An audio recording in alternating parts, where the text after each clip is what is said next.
Halo teman-teman semuanya, selamat datang kembali di channel ini. Jumpa lagi dengan saya Vicky Himpong. Semoga kalian semuanya di rumah bersama keluarga tercinta selalu diberikan kesehatan oleh Tuhan Yang Maha Kuasa. Senang bisa jumpa kalian kembali di konten kali ini. Dan kembali lagi kita akan membuka ruang diskusi publik atas video-video atau berita-berita yang sudah beredar luas di sosial media maupun media mainstream. Kita akan jadikan bahan diskusi dan silahkan teman-teman tulis pendapat, opini, tanggapan kalian di kolom komentar. Kita sama-sama jaga yang namanya etika dalam bersosial media dan hindari yang namanya itu disinformasi, fitnah, dan ujaran kebencian teman-teman. Dan sebelum kita masuk ke dalam video yang pertama, buat kalian semua yang mau samaan dengan saya pakai kaos Saya Akan Lawan, silahkan teman-teman bisa lihat link pemesanan WA saya di sematan komentar video ini ya.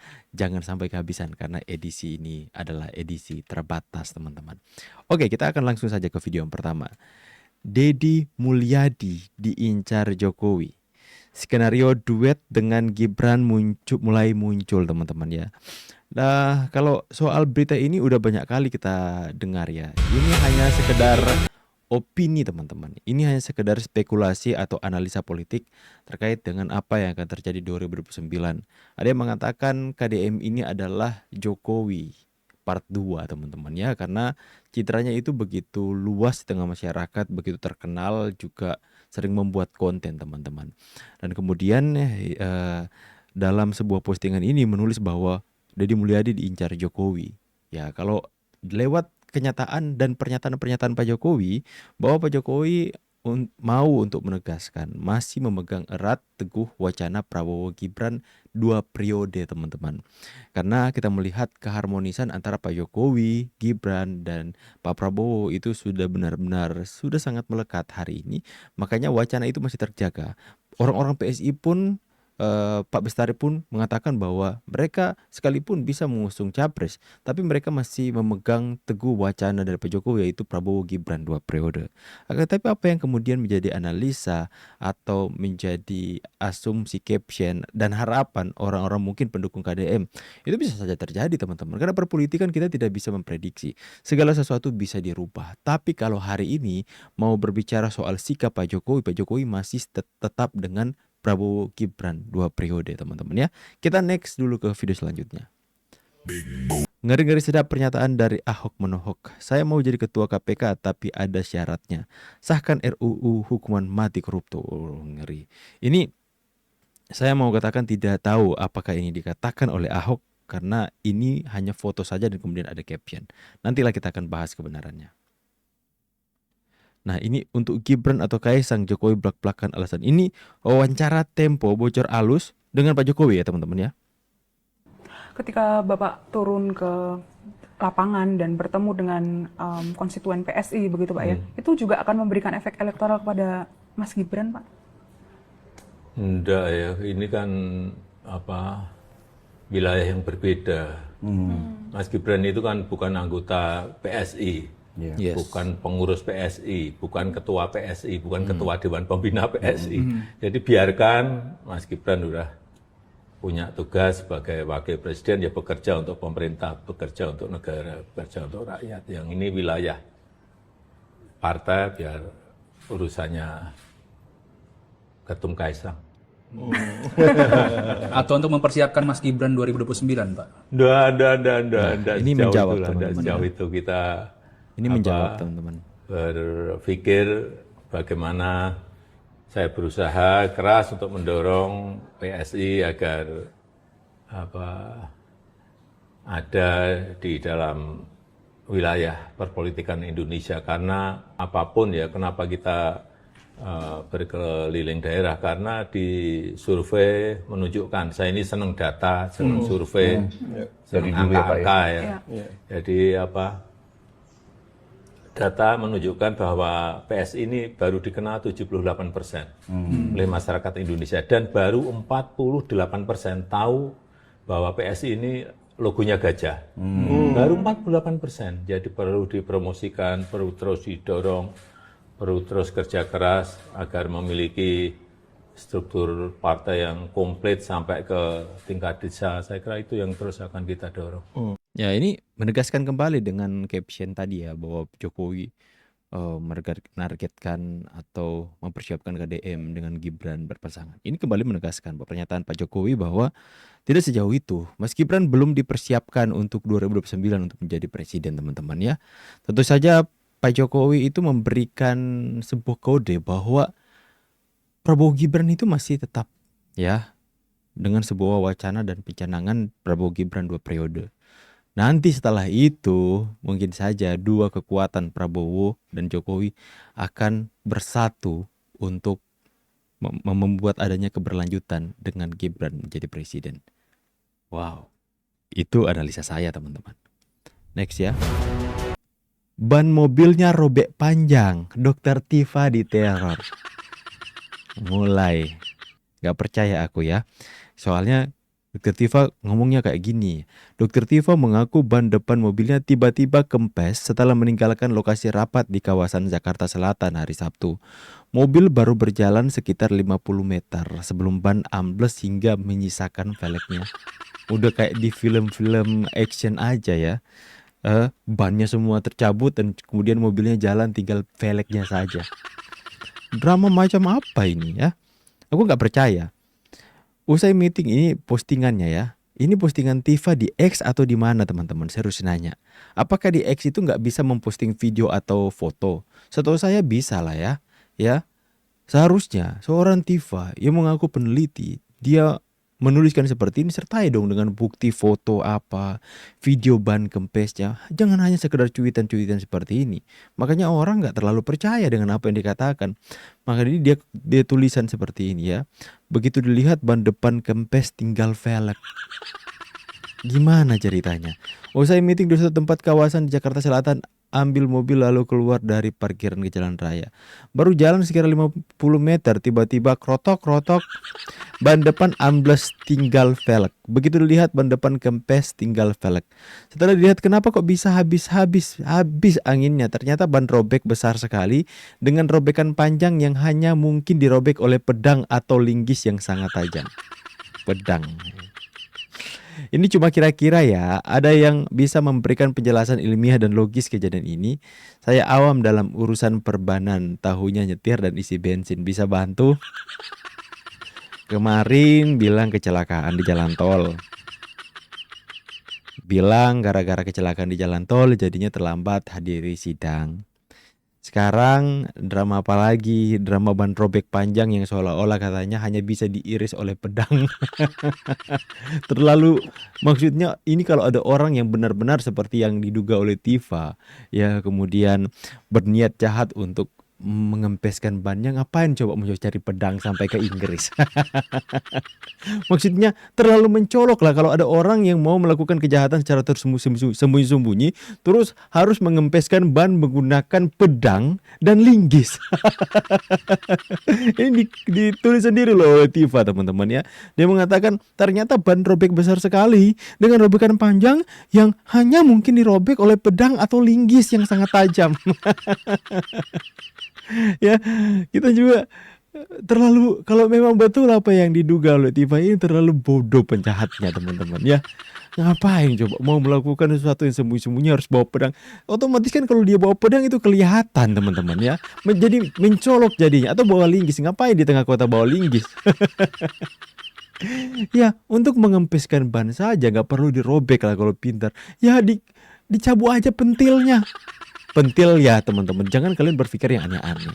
Cabut aja pentil bannya ya, atau bawa aja paku atau apa yang tajam yang kecil agar supaya tidak kelihatan. Lah, ini memang dramanya pedang teman-teman ya. Seperti pedang. Ternyata ban robek besar dengan robekan panjang yang mungkin dirobek oleh pedang dan linggis. Kocak. Seharusnya kalau seorang peneliti ya, kalau ya di mana-mana teman-teman ya, di mana-mana kalau ada kejadian seperti ini, ada hal yang mencurigakan. Kalau terjadi kepada saya teman-teman ya, kemudian ada yang aneh dengan kempesnya ban saya, misalnya ban saya itu robek sampai tinggal velg, itu sumpah, itu sepanjang saya mempunyai kendaraan teman-teman, mau ban saya robek besar atau gimana, itu nggak mungkin hanya tersisa velgnya, pasti bannya masih ada. Kok tinggal efeknya teman-teman. Udah kayak film-film aja ya teman-teman ya, dimana itu ban mobilnya ditembak sama penjahat. Ya, seumur umur teman-teman ya. Dan kemudian kalau saya mengalami hal yang seperti Tifa, ya tentu saja saya akan memvideokan untuk mendokumentasikan. Jangan-jangan kalau benar ada kejahatan, saya mempunyai bukti, saya punya foto, saya punya video rekam. Kemudian kalaupun saya mau upload, setidaknya saya sertakan dengan foto. Ini loh foto di mana ban mobil saya yang saya duga ini dirobek, robekannya panjang, seolah-olah dipotong pakai pedang dan linggis ya. Ratu drama. Next ya.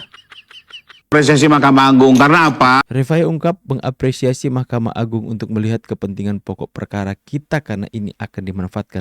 Tolong melihat ketentuan ini jangan hanya untuk kepentingan perkara kita. Ya, Seperti banyak yang kasus saya yang bisa berulang-ulang ditutup. sampaikan, bayangkan kalau betul-betul pra peradilan ini menunda pemeriksaan pokok perkara dan bisa diajukan secara berulang tanpa batas, seperti yang saya bilang di tayangan sebelumnya, ini bisa dimanfaatkan oleh pelaku-pelaku tipikor, pelaku-pelaku kejahatan keras untuk bisa bebas demi hukum. Kenapa?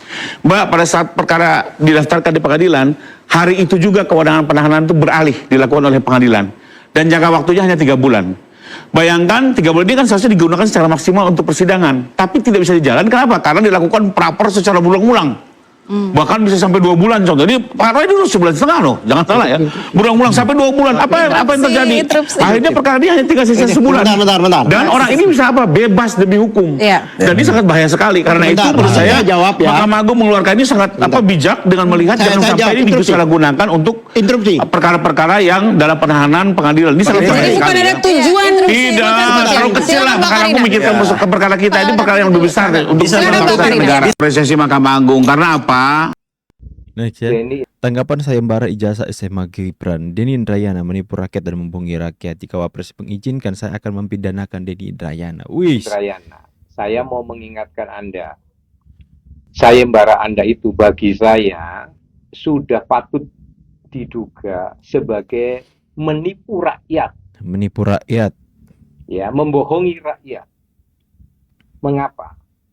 Karena tentang ijazahnya SMA-nya Gibran, ya, ijazah SMA atau SMK-nya Gibran dari dalam negeri, itu secara publik memang sudah dikatakan nggak ada.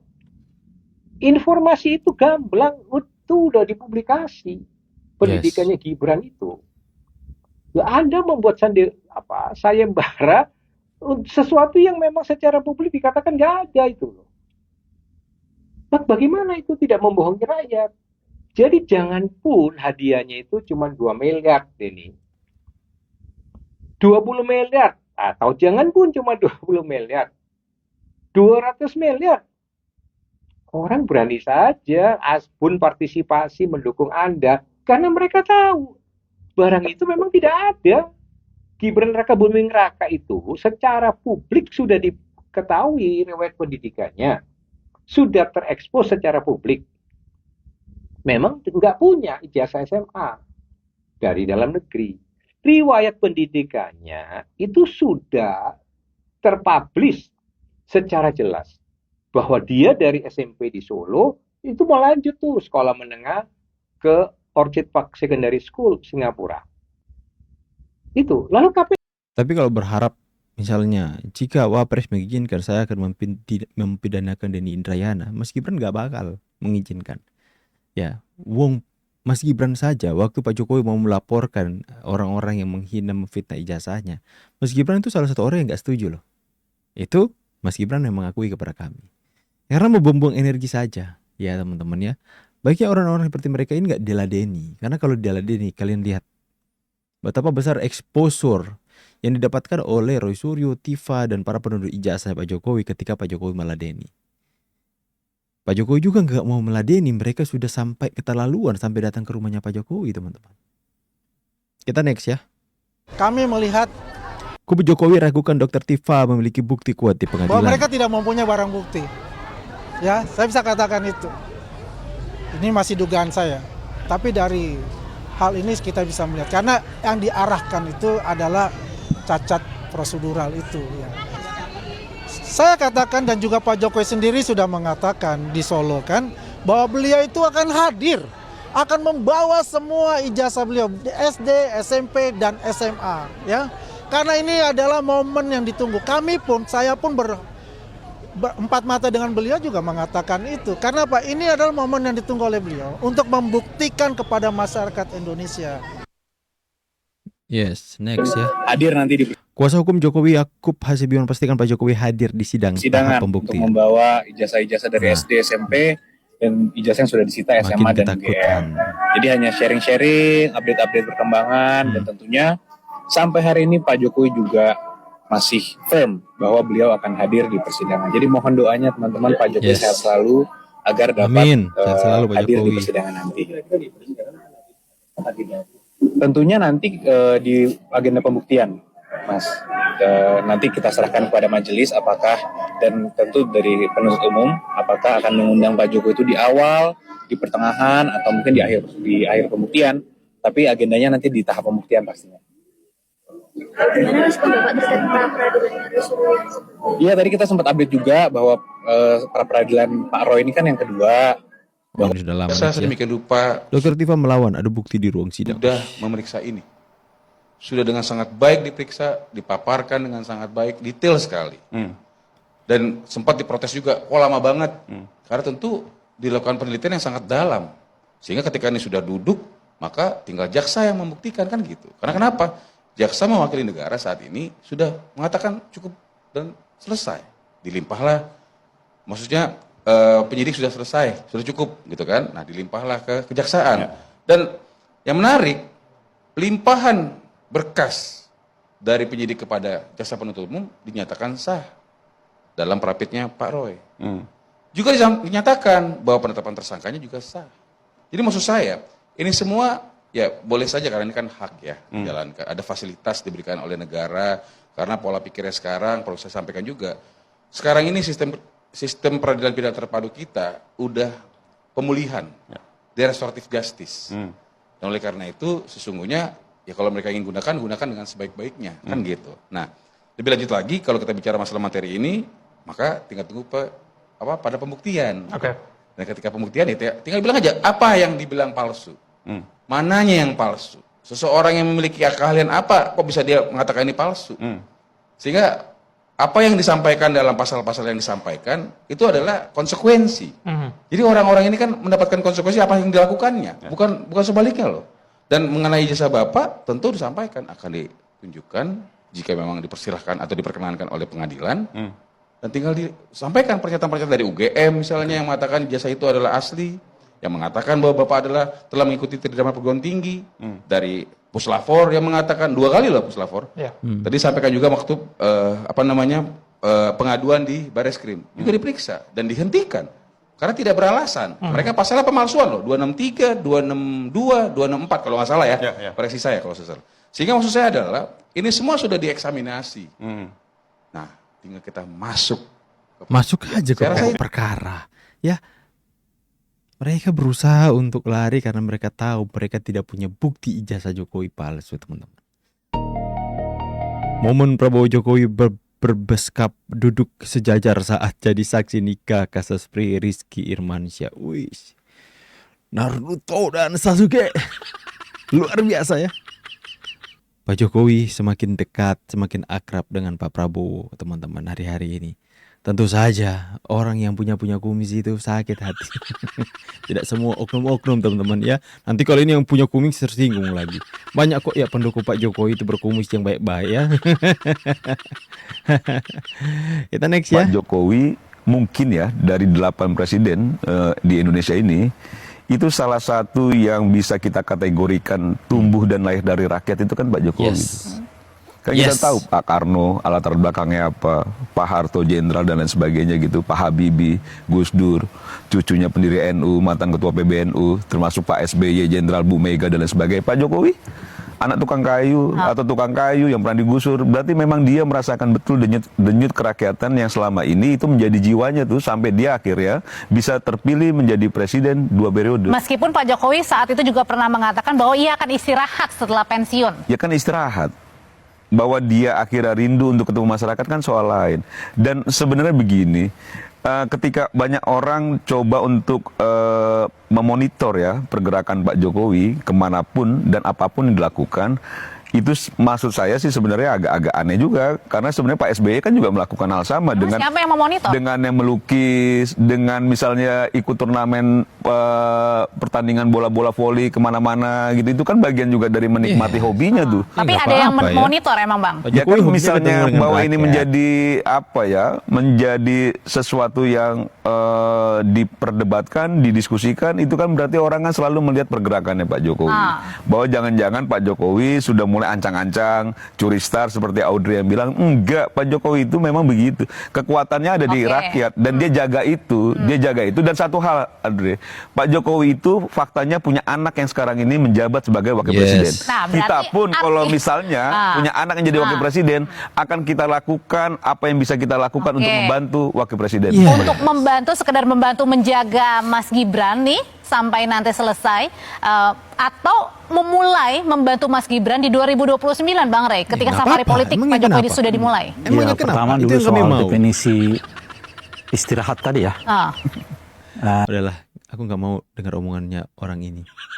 Kita next aja ya teman-teman ya. Oke lah. Jadi silahkan teman-teman tulis di kolom komentar pendapat, opini kalian ketika kalian sama-sama menyaksikan dengan kita, dengan apa yang video yang sudah kita putarkan tadi teman-teman ya. Dan kalian bebas untuk membuka ruang diskusi. Silahkan berdiskusi di kolom komentar. Sekali lagi kita jaga agar supaya diskusi kita itu sehat. Jangan ada kata-kata yang hujatan, cacian, makian teman-teman. Kita hindari seperti itu. Saya percaya orang-orang yang subscribe channel ini itu adalah orang-orang positif, dan seringkali saya berikan edukasi, sampaikan bahwa nggak usah membalas kebencian dengan kebencian, caci maki dengan caci maki, hujatan dengan hujatan, karena itu hanya akan memberi makan saja kebencian itu, hal yang negatif itu. Mending kita diam saja, atau kalau kita nggak mau balas ya diam aja, biarkan mereka rasakan sendiri apa yang mereka tabur, nanti akan mereka tuai. Ya, sampai di sini dulu video kita teman-teman. Sekali lagi buat kalian semua yang mau samaan dengan saya untuk pakai kaos Saya Akan Lawan, silakan teman-teman bisa melihat link pembelian WA. Saya akan berkomunikasi dengan kalian via WA di sematan komentar video ini. Ini ya, Saya Akan Lawan. Saya pamit, see you on the next video and God bless.